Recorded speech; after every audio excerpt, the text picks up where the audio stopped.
Liz Silva, everybody. All right, we've got two more speakers for you. Again, I'm Trace. You can see us live on facebook.com/Seeker Media. I am from Seeker, as you can see right here on my little sticker.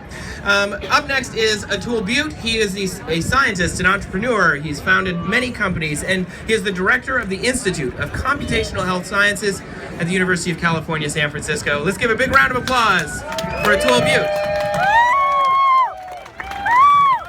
Wow, is it great to be here today? I have no credentials to preach to you.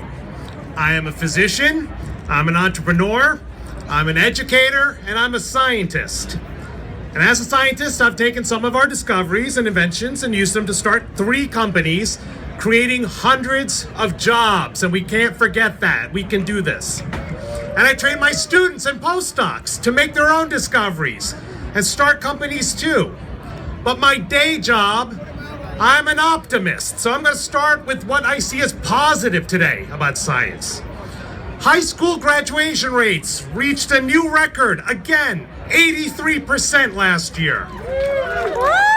But I know this rate is as low as 55% for some ethnicities in some states. We got to do better. More than 17 million students have enrolled as undergraduates in 2014, up 31% since 2000. But that number is down from its peak in 2010. We have to do better. And we have a show about Caltech physicists as the #1 regularly scheduled show in America with an average of 20 million viewers. An amazing 45 million in the United States watched at least one episode of Neil deGrasse Tyson's 13-episode Cosmos. We got movies about Alan Turing, Stephen Hawking, and Katherine Johnson, Dorothy Vaughan, and Mary Jackson, those 3 brilliant African-American women at NASA. And of course, we finally have a movie about Henrietta Lacks. You would think Americans like science, and you'd be right. And what's another good number to think about? There are more than 6 million scientists and engineers in the United States. That's bigger than 33 states in the Union if we had our own state.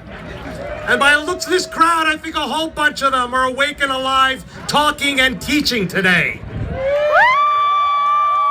But we do have uphill challenges in science. Scientists are getting older. Look at my gray hair.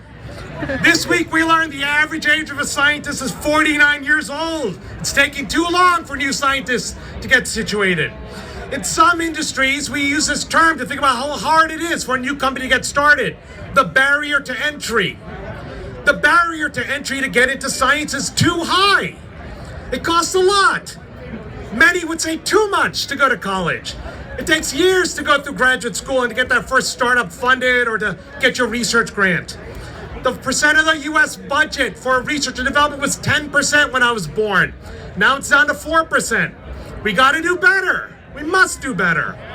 I think the public likes science but doesn't understand our industry of science. Maybe we're a little too concerned sometimes about how many grants we have and how do we get that next one. Maybe we're too concerned about how scientists are citing our papers instead of whether the public cares about our discoveries. Science cannot end with a paper that the public can't read. Too many of those who could benefit still can't get to our papers, can't pay for our papers, and can't understand our papers. We can do better, and we need to communicate our passion for science, not on just this one day, but every day, using every available communications channel. Yes, that means scientists have got to use social networking too. We have to. And we need a minimum literacy that starts in K through 12 education. Isn't it great to see all the babies here today? And I don't mean just language literacy and math literacy, but maybe even a minimum data literacy. So kids in the future can understand some basic statistics and risk, and maybe can test what's fake and what's real. Because they're going to need to know how to do that. Let's use use data and data literacy to enable more citizen science. Let's use our discoveries to democratize science. You know, I heard a lot this week that science is needed for democracy. But now I believe democracy is needed for science. How much good can we do as scientists if people don't understand what we mean or what we are doing? We have to get the public involved. How do we get more people to understand the benefits of science? We have to go beyond the papers. Important scientific findings can inspire engineers, can be the seed of a company, not to make money, but to get that finding closer and more relevant to all that might benefit.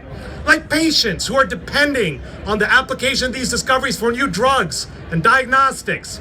And when that inspiration doesn't happen spontaneously, when nobody can figure out what to do with your patent, it's up to you to take it forward. It's up to us. It's up to us to start the companies to fix the world. It's up to us to retrain America into these fields. It's us that has to solve this. There are going to be many today that promote science because they see a threat. Maybe it's other countries. Maybe it's rising CO2 levels. I get that. I respect it.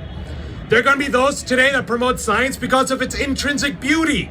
To better understand the amazing natures of cells and civilizations, to understand the nature of gravity, or the nature of giraffes giving birth to really cute baby giraffes. I respect that. But I'm marching for science today because of the opportunity. I'm really promoting science for the opportunity to better ourselves and for our children to better ourselves. Science is untapped opportunity. We have discoveries, enlightenment, hopes, treatments, dignity, survival, proper public policies, and even future careers and unimagined jobs, all wrapped up in something amorphous we call science. And all of this is waiting for you. You.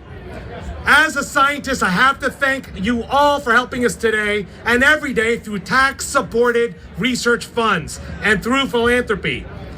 I hope you'll keep bringing your energy, your data, your passion, and your problems, and help us keep science respected and relevant in today's society. Thank you. Atul Butte, everybody. That was awesome. Super passionate. Who's pumped? Right? We got one more speaker for you. She's the